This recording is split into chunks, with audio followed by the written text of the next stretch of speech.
The York Diamond Tiara, a magnificent creation steeped in royal history, had not been seen in public for over 2 decades, a disappearance that left royal enthusiasts and jewelry aficionados alike speculating about his fate. This exquisite headpiece, originally commissioned for Sarah Ferguson, the Duchess of York, upon her marriage to Prince Andrew in 1986, was once a symbol of her entry into the British royal family. Many had harbored hopes that her daughters, Princess Beatrice and Princess Eugenie, would one day wear this cherished family heirloom on their own wedding days, continuing its legacy. Yet, when the time came, both princesses chose different tiaras from the extensive collection of their grandmother, Queen Elizabeth II. Princess Eugenie, who Wednesday Jack Brooksbank on October 12, 2018, at St. George's Chapel in Windsor, selected the Greville Emerald Kakashnik Tiara, a stunning piece featuring a central emerald flanked by diamonds,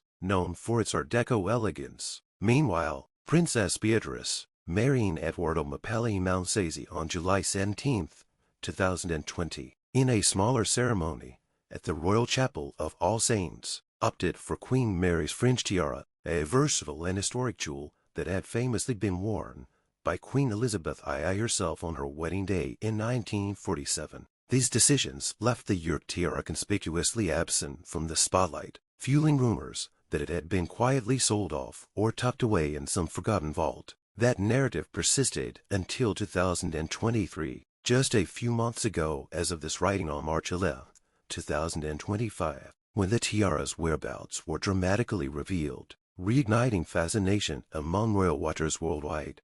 If you find yourself enthralled by the tales of royal jewelry and the lives they adorn, I'd be deeply appreciative if you'd consider liking this piece and subscribing for more stories. Your support means the world. Thank you. To fully appreciate the York tiara's journey, we must first explore its origins and the traditions surrounding tiaras in the British monarchy. While there is no formal rule mandating that a royal bride wear a tiara on her wedding day, the practice has become a time-honored custom, steeped in symbolism and grandeur. Tiaras, with their glitter and arrays of precious stones, serve as emblems of status, heritage, and continuity, often passed down through generations or loaned from the royal collection. For brides without a family tiara to call their own, the options typically include borrowing one from the monarch's vast array or, in exceptional cases, receiving a bespoke piece crafted for the occasion. Sarah Ferguson, known affectionately as Fergie, found herself in this latter category when she married Prince Andrew,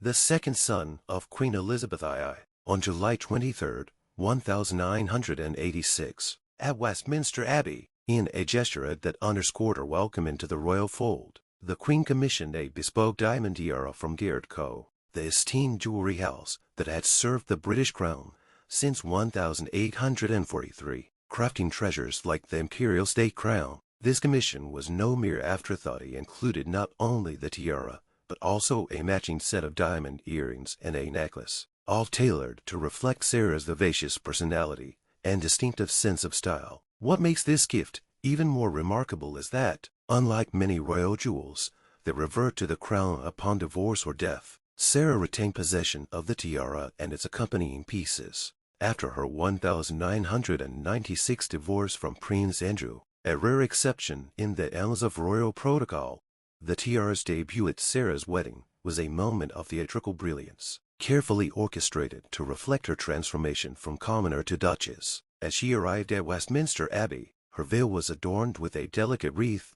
of gardenias and lilies of the valley, a nod to her roots as Sarah Ferguson, the spirited daughter of Major Ronald Ferguson, a polo manager with ties to the royal circle. This floral crown, crafted by the florist Jane Packer, was a poignant symbol of her entry into the ceremony as an outsider to the monarchy. Then, during the signing of the register, a private moment, away from the congregation's eyes, she removed the wreath and donned the York tiara, emerging from the abbey as Her Royal Highness the Duchess of York. The switch was not just a change of accessories, but a powerful visual metaphor, one that captivated the millions watching worldwide and cemented the tiara's place in royal lore. Queen Elizabeth II, whose personal collection of tiaras is among the most extensive in the world, could easily have lent Sarah a piece from her trove. She had done so for Diana, Princess of Wales, who wore the Cambridge Lovers' Knot tiara, pearl and diamond, Masterpiece Cedar 1981 Wedding to Prince Charles. Yet, Diana's role as a future queen consort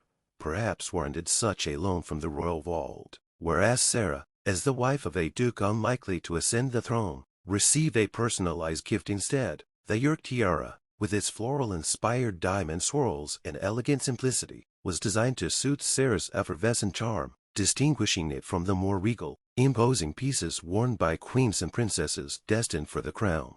The origins of the York tiara, however, remain shrouded in a degree of mystery, adding an extra layer of intrigue to its story. Some royal historians and jewelry experts speculate that the tiara may not have been an outright purchase from Garrett but rather a piece initially rented or borrowed for the occasion. This theory gained traction due to a cryptic statement from Buckingham Palace on the wedding day, which described the tiara as having been lent by family and friends. Who these family and friends were remains unclear. Some suggest it could have been a diplomatic way of referencing Garrett itself, while others propose that the Queen Mother or another royal relative may have played a role in its provision. The prevailing narrative, however, is that Queen Elizabeth II ultimately purchased the tiara from Garrett as a wedding gift for Sarah, transforming a temporary loan into a permanent possession. This ambiguity only enhances the tiara's mystique, making it a subject of endless debate among royal commentators and fans. Crafted with a delicate arrangement of diamonds set in white gold or platinum,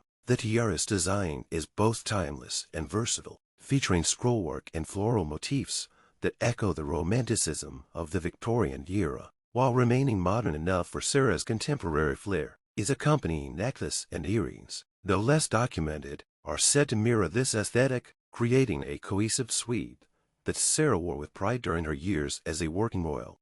Sarah Ferguson last wore the York tiara in public on July 5, 2001, at an event that perfectly suited its grandeur, the White Tie and Tiara Ball, an annual charity gala hosted by Sir Elton John at his sprawling estate in Windsor, Oldwood House. The ball, which raised funds for the Elton John AIDS Foundation, was a glittering affair, drawing celebrities, aristocrats, and philanthropists in their finest attire. Sarah, ever the charismatic figure, paired the tiara with a white gown, embodying the elegance and exuberance that had defined her public persona since her royal debut. Photographs from that evening capture her beaming under the tiara's sparkle, a stark contrast to the personal and financial challenges she faced post-divorce, including tabloid scandals and business ventures that often drew scrutiny. After that night, the tiara vanished from public view, retreating into obscurity for over 2 decades. Its absence became particularly noticeable when Princess Eugenie and Princess Beatrice chose not to wear it for their weddings.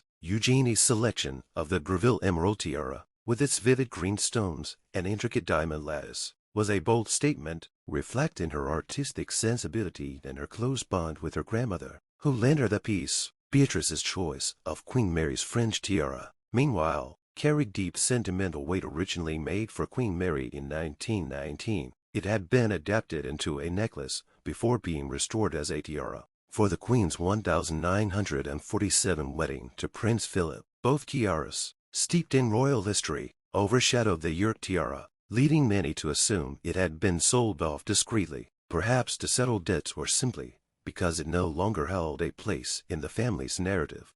The rumor mill churned for years, with some suggesting that Sarah, who had faced financial difficulties in the 2000s, might have parted with the tiara to stabilize her fortunes. Others posited that it remained locked away in a bank vault, a relic of a bygone era too personal to share. Royal jewelry, after all, follows a variety of paths, and pieces are handed down through generations. Others are loaned for specific occasions, and a few are auctioned off under hush circumstances, as seen with items from the late Duke of Windsor's collection. The York tiara, however, defied these expectations, lying dormant until its astonishing reappearance in 2023. That moment came on June 1, 2023, at the wedding reception of Crown Prince Hussein and Princess Rajat Al Hussein in Amman, Jordan, an event attended by royalty and dignitaries from across the globe. Princess Beatrice, ever attuned to fashion and heritage, chose this high-profile occasion to revive the tiara, wearing it with a sleek, modern gown that highlighted its timeless beauty. Her decision stunned royal watchers, who had long resigned themselves to the idea that the York Tiara would never again grace a public setting. Photographs from the event show Beatrice radiant under its diamond glow, her auburn hair framing the piece in a way that echoed her mother's vibrant energy decades earlier. The tiara's return was a triumph, not just for Beatrice, but for the York family, proving that this jewel still held significance in their story.